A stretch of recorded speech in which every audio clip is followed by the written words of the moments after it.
Esta película retrata de manera perfecta cómo el ejército transforma a personas como esta, un tipo torpe, vulnerable e infantil, en una máquina de eliminar enemigos. Sin embargo, lo que no sabe el instructor es que la mejor máquina que ha hecho creerá que su enemigo es quien le gritó y maltrató. Antes de cometer la atrocidad que estamos a punto de ver, este soldado se encontraba junto a otros 17 hombres afeitándose la cabeza en una barbería, preparándose para iniciar el entrenamiento militar. Luego llegan a una isla donde el sargento Hartman, su instructor, se presenta gritando. Explica las reglas. Solo hablarán cuando se les permita y siempre dirán señor al principio y al final de cada frase. Les advierte que si abandonan serán considerados débiles, pero si sobreviven se convertirán en armas vivientes. Hasta entonces no son más que lo más bajo de la tierra. Hartman continúa con un discurso duro y degradante con la intención de motivarlos. Dice que aunque lo odiarán, cuanto más lo hagan, más aprenderán. Durante su discurso renombra al soldado Brown como soldado Snowball. Luego, un recluta con gafas hace una broma sobre John Wayne, lo que enfurece al sargento. Hartman lo enfrenta de inmediato, exigiendo saber quién hizo el comentario. Cuando el recluta lo admite, Hartman lo apoda soldado Joker. Lo golpea en el estómago y le ordena levantarse sin reír ni llorar. Al preguntarle por qué se unió al cuerpo, Joker responde que para eliminar. Hartman entonces le exige que haga una cara de guerra mientras le grita frente a él. Luego el sargento se dirige a otro recluta y al preguntarle por su altura, insinúa que pudo haber hecho trampa para entrar. Al saber que es de Texas, Hartman hace comentarios despectivos y lo apoda soldado cowboy. Finalmente, Hartman confronta a Leonard Lawrence, diciendo que es tan feo que parece arte moderno. Lo llama barrigón y le pone el apodo de Gomer Pyle. Cuando Pyle sonríe, Hartman le ordena borrar esa sonrisa. Pyle responde que no puede evitarlo, lo que enfurece aún más al sargento, quien le ordena arrodillarse y ahogarse con sus manos. Pyle obedece, pero se levanta jadeando, claramente afectado. El objetivo del entrenamiento es convertir a los reclutas en soldados duros, obedientes y letales. Para lograrlo, se emplean varias técnicas psicológicas, muchas de las cuales también se aplican en entrenamientos militares reales. Una de las primeras es el rapado de cabello, seguido del cambio de nombres. El cabello no es rapado por simple protocolo, tiene un propósito psicológico claro. Representa un símbolo de identidad y al eliminarlo se transmite el mensaje de que no hay espacio para la individualidad. Todos deben ser iguales, tanto en apariencia como en mentalidad. Este acto simbólico marca el inicio de la transformación, dejar atrás su identidad anterior para integrarse en una unidad. El cambio de nombres refuerza ese mensaje. Nuestro nombre propio es un ancla fundamental de nuestra identidad y al cambiarlo se crea una desconexión con la vida anterior del recluta. Además, los apodos burlones o degradantes que asigna Hartman funcionan como herramientas de control y humillación, recordándoles su posición en la jerarquía. Al día siguiente, en la isla Paris, el grupo comienza los ejercicios de marcha al ritmo de izquierda a derecha. El entrenamiento, descrito como un colegio de 2 meses para falsos héroes y valientes locos, incluye cánticos mientras marchan. Durante uno de los ejercicios, Pyle comete un error y Hartman le da una cachetada. Como castigo, debe caminar con los pantalones abajo y chupándose el pulgar detrás de sus compañeros. Más tarde, el instructor ordena a los reclutas que den nombres femeninos a sus rifles, explicando que ahora están casados con ellos y deben serles fieles. Luego les pide que reciten una oración. Este rifle es mi mejor amigo, es mi vida. Sin mi rifle soy inútil. Sin mí, mi rifle es inútil. Debo disparar mejor que mi enemigo que intenta eliminarme. Debo eliminarlo antes de que él me elimine. A la mañana siguiente, el entrenamiento continúa con cánticos, carreras de obstáculos, combates cuerpo a cuerpo y pruebas de agilidad. Pyle sigue teniendo problemas con su peso y su condición física, lo que lo convierte en el blanco constante de los insultos y comentarios despectivos del sargento. Durante un ejercicio en el lodo, sus compañeros deben cargarlo mientras el sargento los presiona para que terminen lo más rápido posible. La mañana siguiente, el sargento despierta a los reclutas golpeando un bote de basura metálico. Luego interroga a Joker sobre su fe en la Virgen María. Cuando Joker menciona que no cree, Hartman lo abofetea varias veces. A pesar de esto, Joker se mantiene firme en su respuesta, sabiendo que cambiarla solo empeorará la situación. Esto lleva a Hartman a nombrarlo líder de escuadrón y a asignarle la tarea de ser el compañero de litera de Pyle, haciéndolo responsable de él.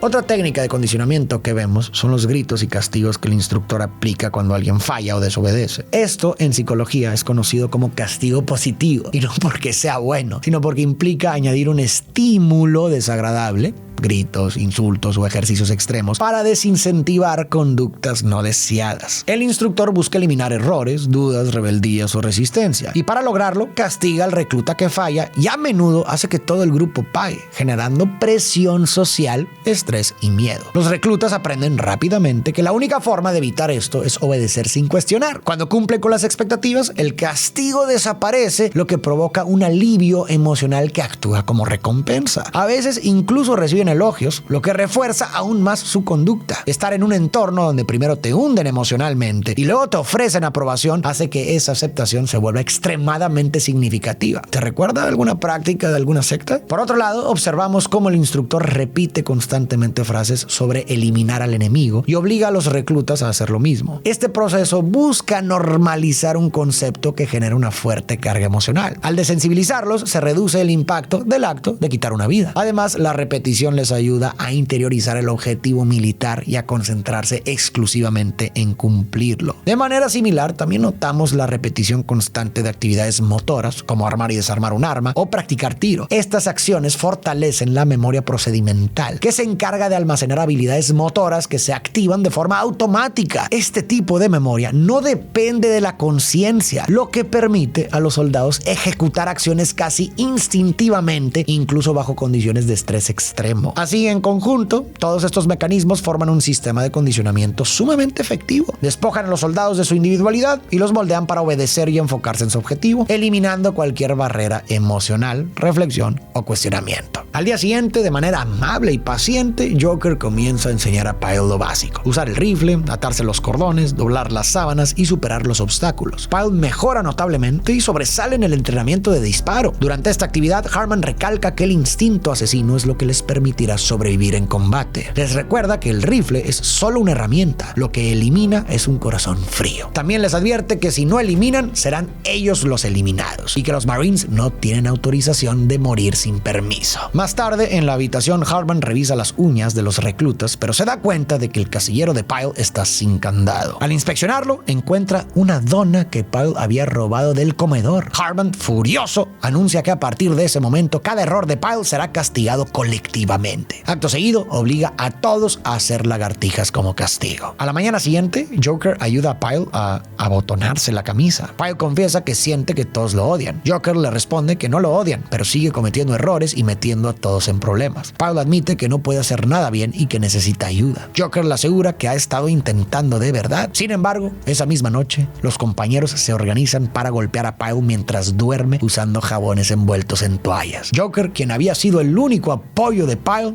duda al principio, pero finalmente participa, golpeándolo brutalmente y repetidamente. A partir de ese momento, durante los entrenamientos, Pyle se muestra distante, ensimismado, como si estuviera en un estado de trance. Más adelante, mientras limpian sus armas, Joker nota que Pyle habla con su rifle, al que llama Charlene. Preocupado, Joker se lo comenta a Cowboy, expresando que no cree que Pyle pueda soportar más. En el siguiente entrenamiento de disparos, Pyle sorprende con su habilidad y recibe elogios del sargento. Durante una evaluación, Joker no responde correctamente y como castigo debe hacer 25 flexiones. Después, Hartman le hace las preguntas a Pyle, quien las responde todas bien, ganándose nuevamente el reconocimiento del instructor. Aunque el campamento pueda parecer cruel y extremo, no debemos olvidar que su objetivo es preparar soldados para la guerra. Muchos ven a Hartman como el villano de la historia, pero hay que ser justos con él. Su país está en guerra y su tarea es formar soldados capaces de ganar. Incluso el director Kubrick comentó lo siguiente: dejando de lado los insultos, todo lo que Hartman dice es cierto. Cuando afirma que un rifle es solo una herramienta y que es un corazón duro lo que elimina, tiene razón. En un mundo que necesita hombres de combate, no se le puede culpar del todo. Quizás se le reproche su falta de sutileza, pero honestamente no creo que el cuerpo de Marines de Estados Unidos busque instructores sutiles. Con la graduación acercándose, los reclutas están a punto de convertirse en Marines. El sargento Hartman los llama uno por uno para asignarles sus puestos. Felicita a Pyle por haber sido asignado a la infantería. Cuando llega el turno de Joker y nota que se inscribió en periodismo militar, Hartman le recuerda que no es una máquina de escribir, sino una máquina de eliminar. La última noche en la isla, antes de la ceremonia, Joker está de guardia. guardia. Un sonido de tic-tac llama su atención y lo lleva al baño, donde encuentra a Pyle sentado con su rifle. Pyle lo mira fijamente, intimidándolo. Joker, asustado, le pregunta si las balas son reales. Pyle responde que son balas de chaqueta de acero de 7.62 milímetros. Nervioso, Joker le advierte que si Hartman los encuentra estarán en un mundo de pura mierda. Pyle, con la mirada perdida, dice que ya está en un mundo de mierda y empieza a preparar su rifle mientras recita en voz alta. Esto despierta a los demás reclutas y al sargento. Cuando Hartman entra al baño y enfrenta a Pyle, le ordena que baje el arma, pero Pyle lo apunta y le dispara, y luego se borra a sí mismo. Pyle probablemente debió haber sido expulsado desde antes por su incapacidad para encajar en el entorno militar, pero quizá el orgullo de Hartman se interpuso. Tal vez Hartman no lo hizo porque eso podría haber puesto en duda la eficacia de su propio trabajo. Hartman trató de encajar un clavo cuadrado en un agujero redondo y el resultado fue devastador. Al final, Pyle se convirtió en el soldado que Hartman quería: eficiente, letal y obediente, pero irónicamente ese éxito se volvió en su contra. Hartman creó una máquina completamente enfocada en eliminar al enemigo, pero el problema fue que esa máquina terminó viéndolo a él como el enemigo. Hasta este punto llegamos a la primera mitad de la película. La historia de Pyle puede interpretarse desde distintas perspectivas. Desde un enfoque más literal, podríamos pensar que Pyle era un hombre con una condición mental que lo hacía inadecuado para pertenecer a los Marines. De hecho, su personaje recuerda a los llamados idiotas de McNamara, un programa real de la guerra de Vietnam que permitió el reclutamiento de jóvenes que no cumplían con los estándares físicos y mentales habituales del ejército. Aunque fue una medida para cubrir la creciente necesidad de soldados, los resultados fueron desastrosos. Estos reclutas tenían entre 3 y 5 veces más probabilidades de morir o sufrir heridas graves debido a su falta de preparación. Aplicando esta idea a Pyle, podríamos interpretar que nunca fue apto para el entorno militar. La presión constante de un instructor implacable, el ambiente hostil y la traición de Joker, su único apoyo emocional, lo llevaron a un estado de estrés extremo. Su colapso mental puede verse como un episodio psicótico que culmina en el asesinato de Hartman y su autoeliminación, reflejando el deterioro de una mente ya frágil desde el principio. Pero este enfoque plantea sus propias dudas. Al inicio, Pyle necesitaba ayuda hasta para abrocharse los botones, pero luego demostró una destreza militar impresionante. Esto sugiere que su historia tiene un trasfondo más profundo. Además, tratándose de Stanley Kubrick, es difícil limitarse a una interpretación superficial. Sus películas suelen estar cargadas de simbolismo y múltiples capas de significado. Michael Herr, coescritor de la película, señaló en el prólogo que uno de los objetivos de la película era retratar lo que el psicólogo suizo Carl Jung llamó la sombra. Con esto en mente, interpretaré todo lo que sucede desde esta perspectiva. Jung definía la sombra como los aspectos reprimidos o no aceptados de nuestra personalidad, que contrastan con nuestra identidad consciente. No es necesariamente mala en términos morales, pero incluye partes de nosotros mismos que no encajan con nuestra idea de quiénes somos. Según Jung, la guerra es el escenario donde la sombra se manifiesta con mayor fuerza, exponiendo lo más oscuro, reprimido y destructivo de la humanidad. Para Jung, la clave no está en negar la sombra, sino en reconocerla y canalizarla conscientemente. Un proceso llamado individuación que busca integrar todos los aspectos de nuestra psique para alcanzar equilibrio interno. Ignorar o reprimir la sombra, en cambio, puede llevar a que tome el control de manera destructiva, como ocurre con Pyle. Al inicio de la película, Pyle se mostró ingenuo, torpe e infantil, desconectado de la violencia y los impulsos agresivos. Resultaba inimaginable verlo como alguien capaz de lastimar, pero el constante abuso físico y emocional despertó en él una parte reprimida de su psique: rabia, resentimiento y agresión. Según Jung, la sombra no solo contiene aspectos reprimidos, sino también potenciales no desarrollados. En Pyle, este sufrimiento acumulado lo empujó a canalizar su rabia en una hipercompetencia militar, volviéndose un soldado modelo. Sin embargo, esta transformación no es un crecimiento saludable, sino el resultado de un trauma profundo. Pyle no integró su sombra, en su lugar, esta lo consumió, llevándolo a una deshumanización total y letalidad. En la siguiente parte, veremos cómo Joker enfrenta su propia sombra, un conflicto que lo llevará a cometer un acto profundamente repugnante.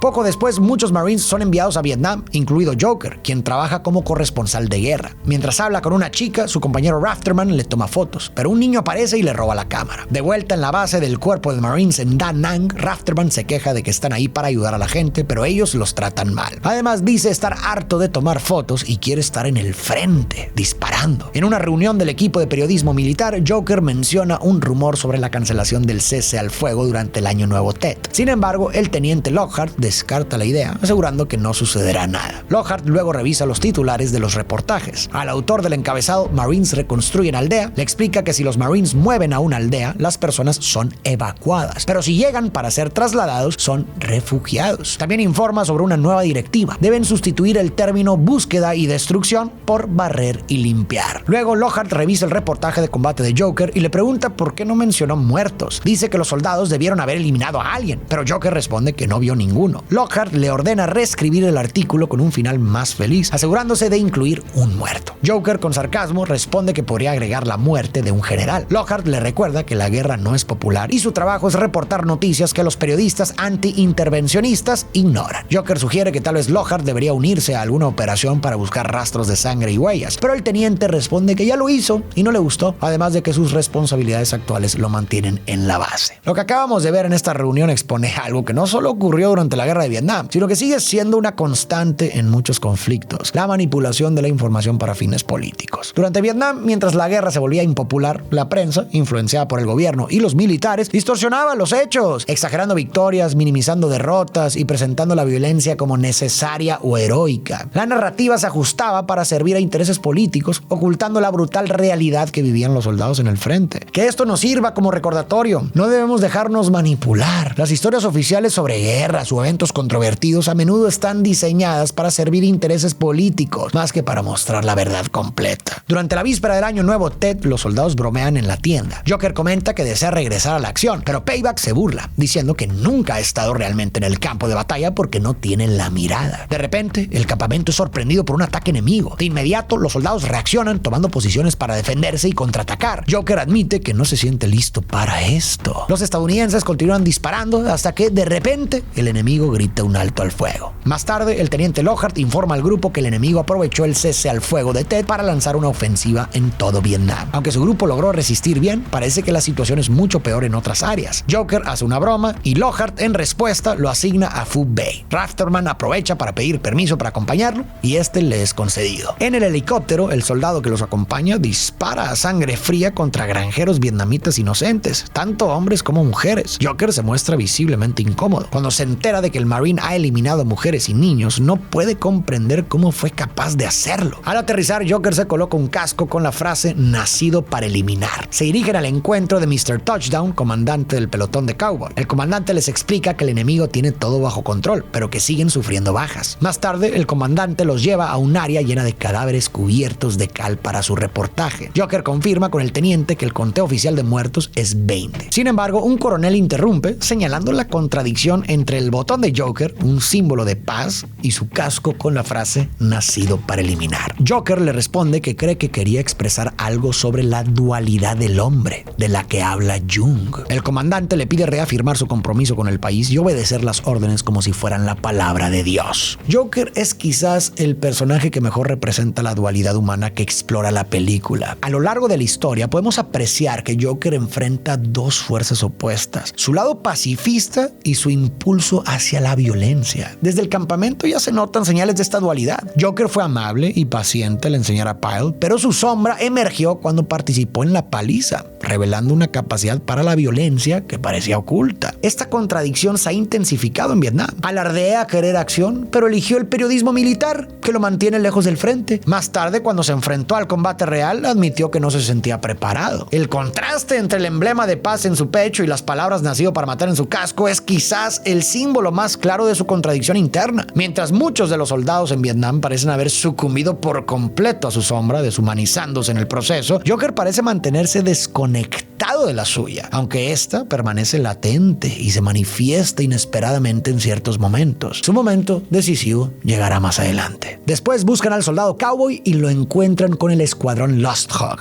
Cowboy y Joker se abrazan felices. Cowboy lo presenta con los demás y Animal Mother lo aborda con hostilidad, pero 8-Ball asegura que, bajo fuego, es una excelente persona. Rafterman toma fotos mientras Crazy Earl muestra el cadáver de un soldado vietnamita, burlándose al llamarlo el invitado de honor de su propia fiesta de cumpleaños. En el campo, los soldados, armados hasta los dientes, avanzan lentamente en busca del enemigo, pero son atacados por sorpresa, causando la caída de su teniente. Puede resultar desconcertante ver a los soldados burlarse de un cadáver o de la muerte misma, pero esta reacción no necesariamente refleja indiferencia. La película muestra algo que rara vez se ve en las películas de guerra, cómo el humor se convierte en una defensa psicológica frente al miedo, la culpa y el trauma de la guerra. Reírse de lo horrible les permite reprimir emociones devastadoras mientras enfrentan la pérdida de amigos, muertes atroces y su propio papel como instrumentos de destrucción. Es su manera de evitar que el peso del sufrimiento los consuma por completo. A pesar de todo, el escuadrón Lost Hawk decide seguir adelante. De repente reciben disparos desde un edificio, responden con ráfagas de balas hasta que, de pronto, todo queda en silencio. Posteriormente, los Marines llegan y toman la zona, bombardeándola de nuevo mientras un camarógrafo filma sus movimientos. 2 Marines pierden la vida en el enfrentamiento, así que el escuadrón forma un círculo y cada uno ofrece unas palabras en su memoria. Es evidente que los horrores de la guerra están afectando sus mentes. Mientras tanto, el camarógrafo entrevista a los soldados sobre sus experiencias en la guerra. Luego, un soldado vietnamita aliado lleva una prosti al grupo. Entre risas y bromas, 8-Ball es el primero en tomar la iniciativa, pero Animal Mother interviene, se lleva a la chica y comenta que no tardará porque piensa saltarse los preliminares. Más tarde, mientras inspeccionan el área, Joker menciona que inteligencia reportó que el enemigo se retiró durante la noche hacia posiciones al otro lado del río Perfume. Por ello, el escuadrón recibe la orden de verificar el informe. De repente, un disparo alcanza a un soldado del escuadrón, dejándolo gravemente herido. Intentan reanimarlo sin éxito. Cowboy informa la muerte por radio y recibe órdenes de tomar el mando y continuar con la misión. El escuadrón sigue adelante con la patrulla. En un momento, el soldado 8-Ball revisa el mapa y le dice a Cowboy que parece que tomaron el camino equivocado, sugiriendo cambiar de rumbo. Cowboy está de acuerdo y envía a 8-Ball a explorar. Sin embargo, un francotirador le dispara hiriéndolo en la pierna. El escuadrón comienza a disparar desesperadamente, pero al no ubicar al francotirador deciden detenerse para ahorrar municiones. Entonces 8-Ball recibe otro disparo, lo que provoca que Hannibal reaccione disparando hacia un edificio cercano. Cowboy solicita apoyo de tanques por radio, pero mientras esperan, 8-Ball es alcanzado nuevamente. La situación se vuelve insostenible y un soldado, Doc J, decide salir a rescatar a 8-Ball. Los demás lo cubren mientras intenta regresar con el herido, pero Doc J también es alcanzado por un disparo. Cowboy llama por radio para preguntar por los tanques, pero le informan que no han tenido éxito. Decide dar la orden de abandonar el lugar, pero Hannibal no está de acuerdo. Argumenta que no pueden dejar atrás a Doc J y 8-Ball, ya que solo hay un francotirador. Hannibal corre hacia ellos, pero al llegar encuentra que ambos ya están muertos. Otro personaje que refleja una clara contradicción es Animal Mother, cuyo nombre resume su dualidad. Animal lo presenta como alguien guiado por instintos básicos, violencia, agresión y pulsiones carnales. Pero en el campo de batalla, Mother cobra sentido cuando arriesga su vida para salvar a sus compañeros. Además, este acto de Animal refleja una realidad que muchos veteranos de guerra mencionan. En la guerra, lo que a menudo impulsa a luchar no es la patria ni la ideología, sino los amigos. Las amistades que surgen en medio del sufrimiento y el peligro crean lazos más fuertes que el acero. El gesto de Animal puede verse como el acto de un hombre que pelea por sus amigos en un entorno donde, con demasiada frecuencia, los verdaderos amigos mueren. Animal convence a Cowboy de que avance con el escuadrón para apoyarlo. A regañadientes, Cowboy accede y el grupo se mueve hasta donde está Animal. En esa posición, Cowboy intenta comunicarse por radio, pero el francotirador lo localiza y lo abate al instante. Intentan moverlo a un lugar seguro, pero Cowboy muere. El escuadrón, lleno de dolor, decide vengarse. Se preparan, lanzan una bomba de humo y avanzan hacia el edificio donde está el francotirador. Joker avanza lentamente, lo encuentra e intenta disparar, pero su arma se atasca. El francotirador, que resulta ser una mujer, lo nota y dispara frenéticamente hacia él. Joker saca su pistola, pero antes de que pueda usarla, Rafterman aparece y dispara a la francotiradora, dejándola moribunda. Rafterman revisa los alrededores para asegurarse de que no haya más enemigos y confirma que la francotiradora está neutralizada. Los demás llegan y se enfrentan a la decisión de qué hacer con la mujer moribunda. Animal insiste en dejarla allí para que muera lentamente, mientras que Joker argumenta que no pueden abandonarla en ese estado. Ella les suplica que la eliminen. A lo largo de la película, Joker reflejó constantemente la dualidad humana, entre lo que decía y lo que hacía, entre la compasión y la violencia, entre la paz y la guerra. Sin embargo, su momento momento decisivo llega en este momento. Antes, en la escena del helicóptero, mostró repulsión al escuchar a otro soldado presumir que había eliminado a mujeres y niños. Ahora se encuentra frente a una niña agonizante y debe tomar una decisión en el que el acto más misericordioso, acabar con su sufrimiento, también es el más repugnante para él. Este momento captura perfectamente el conflicto entre el lado luminoso y el lado oscuro de Joker. Y después de pensarlo un momento,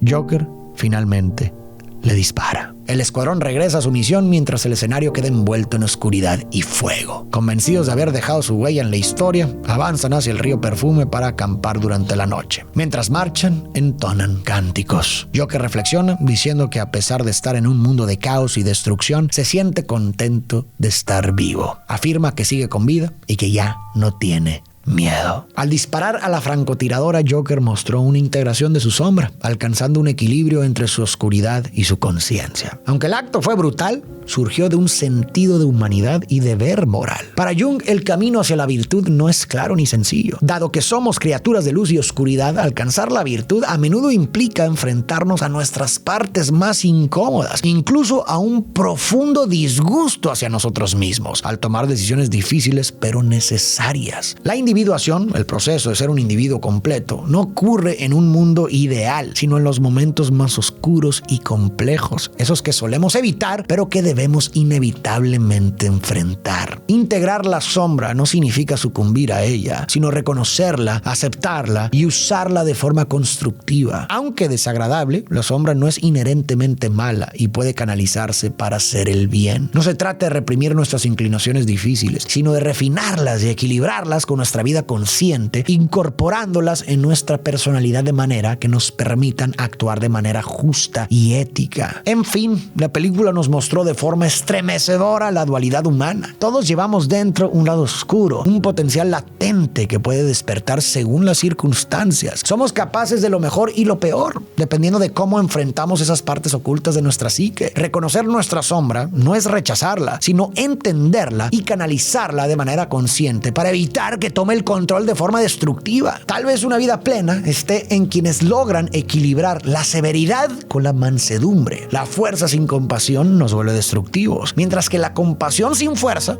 nos deja indefensos. Quizás solo quienes integran su luz y oscuridad de manera consciente pueden alcanzar una existencia profundamente satisfactoria. Para ti que llegaste hasta el final, muchísimas gracias por ver el video completo. Quiero agradecerte también por todo tu apoyo y recordarte que si no te has suscrito a mi canal, lo hagas en este momento. La verdad me apoyarías bastante y así también te aseguras de no perderte ninguno de mis videos. Sin más, tú y yo nos vemos en el próximo video.